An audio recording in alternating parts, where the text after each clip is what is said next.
Revelation chapter number 9. We're midway through the tribulation.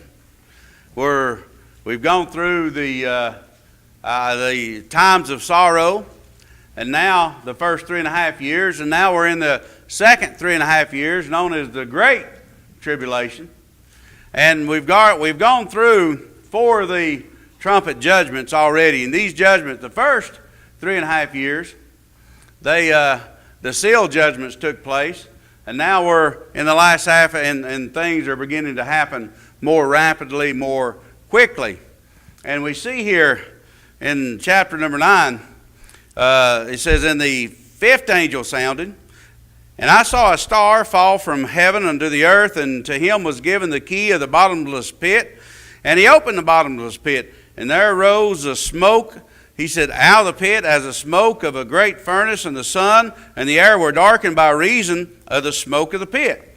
And we see here that John saw a star or a light fall from heaven. Now, if you notice here what he said, "And unto him was given." So we know we're talking about, John was using symbolic language, talking about a person here. And again, who is this person? Well, we won't have a whole lot of time tonight, which is okay. I really need to kind of give you some background here. We're looking at this one who's going down. He's getting ready, or he opened up that bottomless pit. Now, again, we can go to the book of Luke. If you remember when Jesus cast the demons out of a legion, you remember if he went over the lands of Gadarenes, here's what they said in Luke 8 and 30 and 31. "And Jesus asked him, saying, What is that name? What is thy name? And he said, Legion, because many devils were entered into him. And they besought him that he would not command them to go out into the deep." Now, what are they talking about? They wasn't talking about the lake Gennesaret or the Sea of Galilee. They wasn't talking about that deep. So what deep? Because that's where they ran into and drowned. So what deep were they talking about? They were talking about the bottomless pit here. Yes. That he was saying, hey, send us anywhere but there. Because in there are some particularly bad demons that we don't even want to fool with. So how did this happen? Well, that's a good question. Turn to the book of, we're still in the book of Revelation. Go to chapter number 12. Again, these are not in chronological order, and chapter number 12 is a parenthetical chapter. It gives us information about what's going on during this time.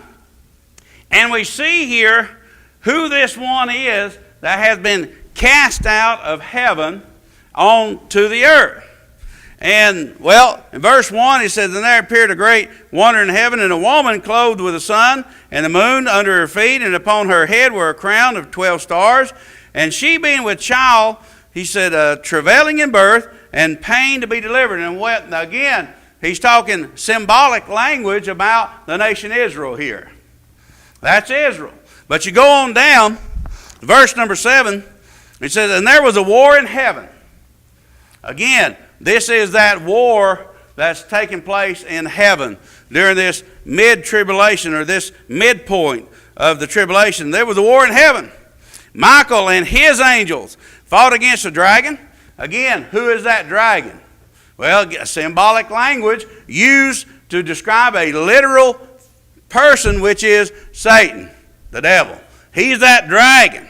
He says, "And there was a war in heaven. Michael and his angels fought against the dragon, and the dragon fought against his angels, and prevailed not." It says, "Neither were there a place found any more in heaven. And the great dragon was cast out," that old serpent. Again, we find out who he is, called the devil. "And Satan." Again, it interprets itself. It tells us who they are, who he is, "which deceiveth the whole world. And he was cast out." He says he was cast into the earth, and his angels was cast with him. So go back, chapter number 9. So we see here, who is this? Who is this star falling from heaven? This is Satan being cast from heaven to earth. Now, this is the great tribulation. Satan is being cast. Now, well, I thought he was cast out before Genesis. Well, he was, but he wasn't cast to the earth. His abode is not today is not on the earth. His abode is in the second heaven. It's not on the earth. Now he goes up and down. He goes up and down the earth. Remember what Job, he said, when Satan stood before God, he said, have you considered my servant Job? Yes. And he's that accuser of the brethren. He stands before, he goes up, he stands before God accusing you and accusing me today. But there's coming a day. And that's that day. There's coming that day when Michael and his angels will fight against Satan and his angels, and he will be literally cast out of heaven. No more to be able to go before God and accuse you or I or anybody else. Just like when you go to Ingles, swipe your debit card, and it don't work. That ever happened to anybody? That's kind of embarrassing. He'll have no more access to heaven. Yeah. That's where it stops. Now, let me ask you something. When his access before God is stopped, is cut off, what do you think is going to happen? His wrath is going to be poured out upon this earth. Yeah. God's wrath is being poured out. But Satan's wrath, when I say his wrath, Satan's wrath is not going to be poured out upon this earth, but it's going to be poured out upon the people of God and Israel, by the way. Yes. Those that have not took the mark of the beast, their lives will become, not only is it bad now, but it's really going to be a living hell. And Israel will be persecuted. We think today, and they are today, by the way, but nothing like what's to come. We talked about a little earlier about the Holocaust. Yes, the Holocaust happened. Yes, it happened. There have been many Holocausts of the Jews, by the way, throughout the centuries. And we find here that's going to be nothing compared to what's to come. And again, what is this for? It's to bring the Jews in, to bring an end to the Gentile rule, and to bring in the kingdom of Christ. Yes. Hey, it's coming. It's a-coming. Oh, hey, folks, and we're close, by the way. How close are we? We're a day closer than yesterday. Yes. I don't know. And I believe I can't, as we see these things unfolding before us, all these things that's happening today, we watch the news and we see these things. I don't see how it could last much longer, and we don't know how much. It could last another 100 years. We don't know. Only God knows. But let me tell you, when it happens, hallelujah, we're going to be in a place of no more sorrow. See, guess what? We've got to go before it happens anyway. So if that's close, how much closer are we to meeting Jesus? How much closer are we to being in that land of perfect day? That land of cloudless day. If that's close, how much closer are we? We're close. We're close. Well, I've heard that all my life. I have too. But it's not going to stop it from happening. We can get turned sideways and say, well, I've heard it and it hadn't happened and I'm going to quit believing it. Don't quit believing it, because it's going to happen. It's going to happen. And we see here as Satan, he said, the fifth angel Satan sounded, and I saw a star fall from heaven. He said, unto the earth, and to him was given the key of the bottomless pit. Again, what's that? We talked about that. That's that abyss. Now again, when Satan was cast out, he said a third part of the angels were cast out with him. And I'm talking about in the beginning here. Some of them was, now they're alive. Let me say, demons are alive and well today. And don't dabble with demons. Don't mess with the occult, because you're getting in over your head. And there's things in there that we don't want to, we talk about opening Pandora's box. That's exactly what's happening. And here, we see here as he come down, he opens he unlocks this door, he opens it up. And he said, and he opened the bottomless pit, and there arose, he said, a smoke out of the pit, as the smoke of a great furnace. He said, a black fire. And again, this one, he's a person, and again, that star is Satan. Matter of fact, Luke chapter number 10, verse number 18, here's what Brother Luke wrote. And he said unto them, I beheld Satan as lightning fall from heaven. Isaiah 14:12 says this, How art thou fallen from heaven, O Lucifer, son of the morning? How art thou cut down to the ground? He said, Which thou didst weaken the nations.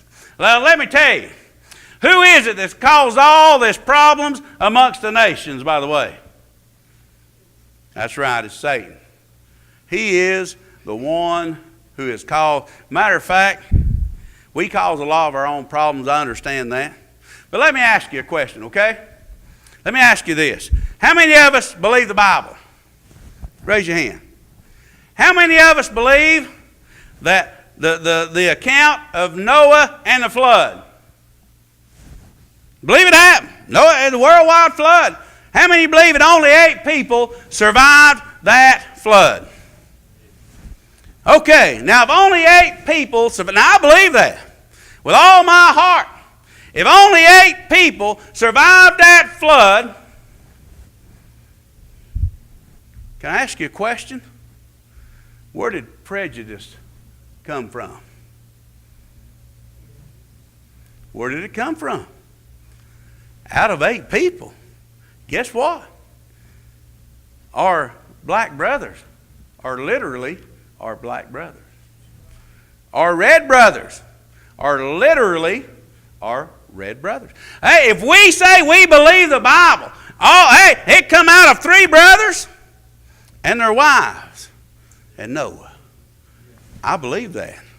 So where did this thing of prejudice come from? How did that get into the heart and mind of man to be prejudiced against a black, to be prejudiced against white, to be prejudiced against whatever, to be prejudiced? Hey, sometimes we're prejudiced against each other.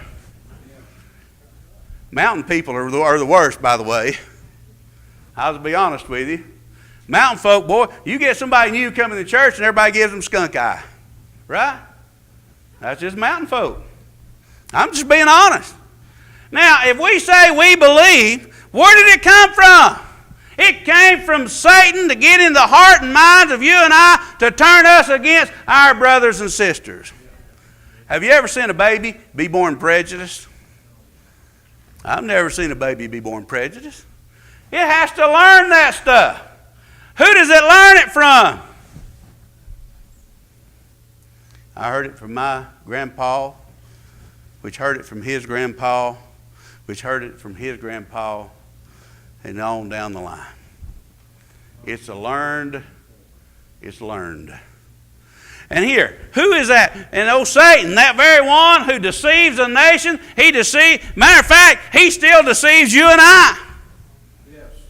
Oh, he don't deceive me.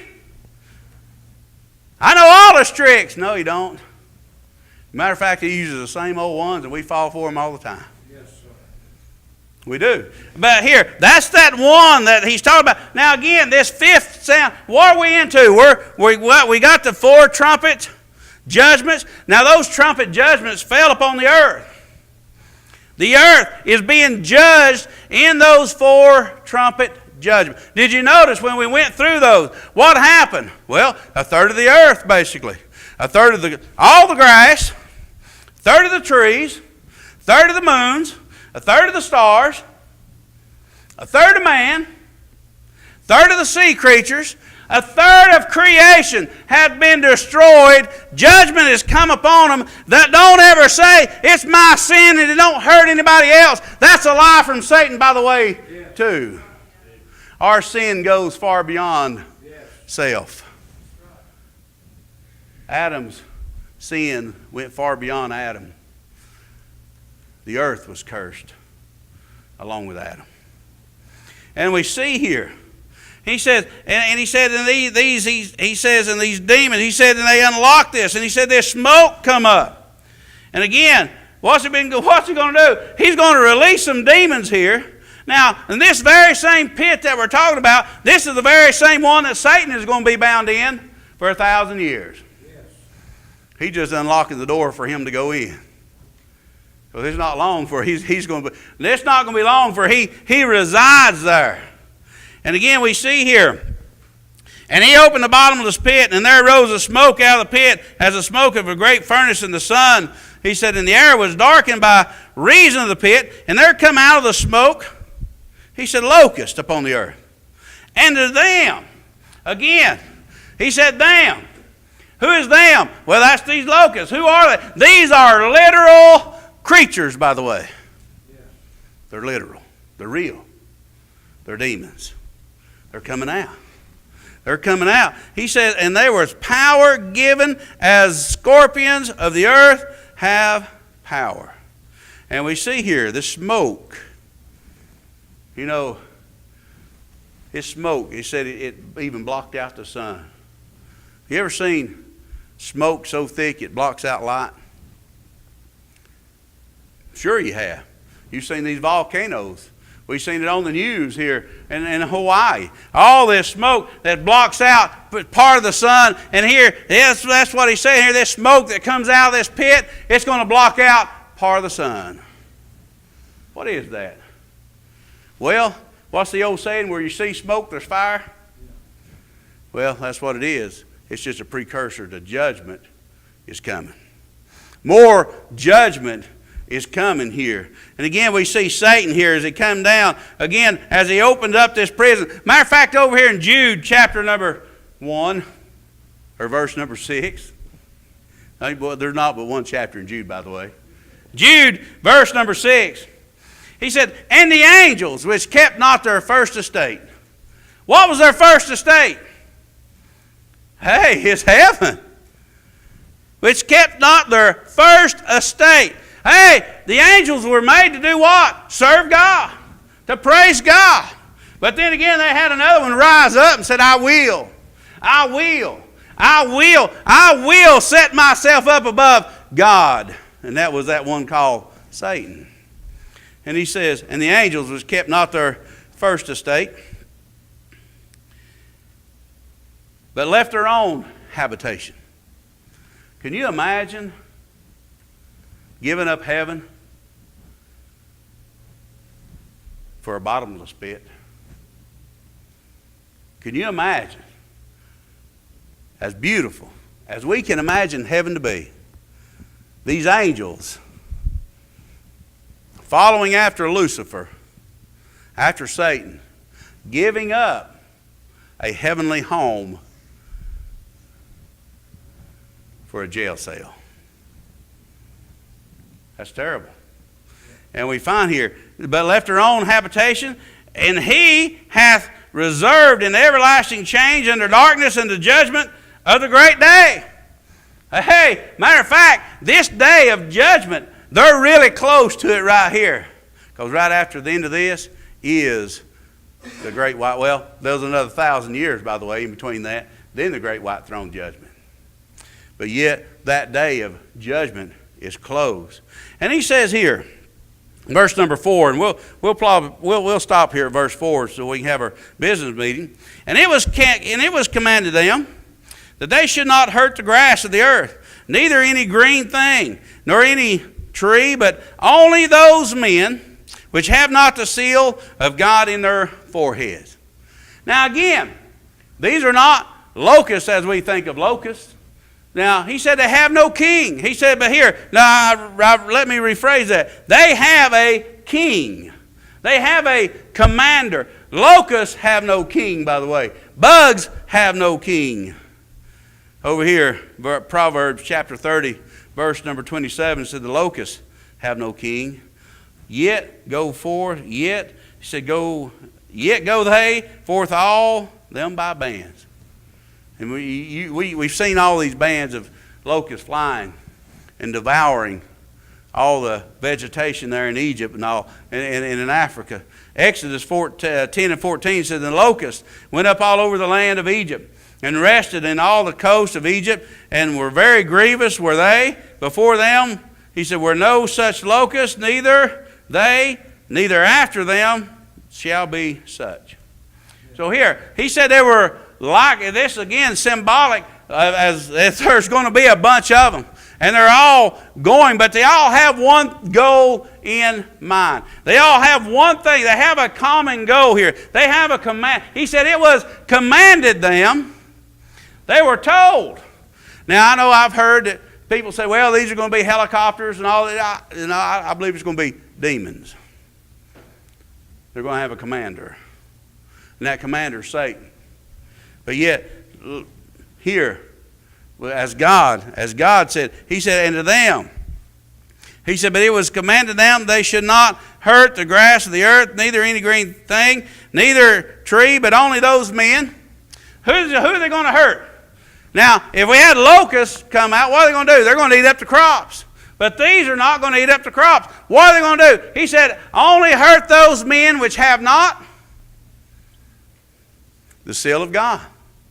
Who has the seal of God, by the way? The 144,000 that were sealed to preach the gospel back in the first half of the tribulation. That was those 144,000. What about the others? They don't have the seal.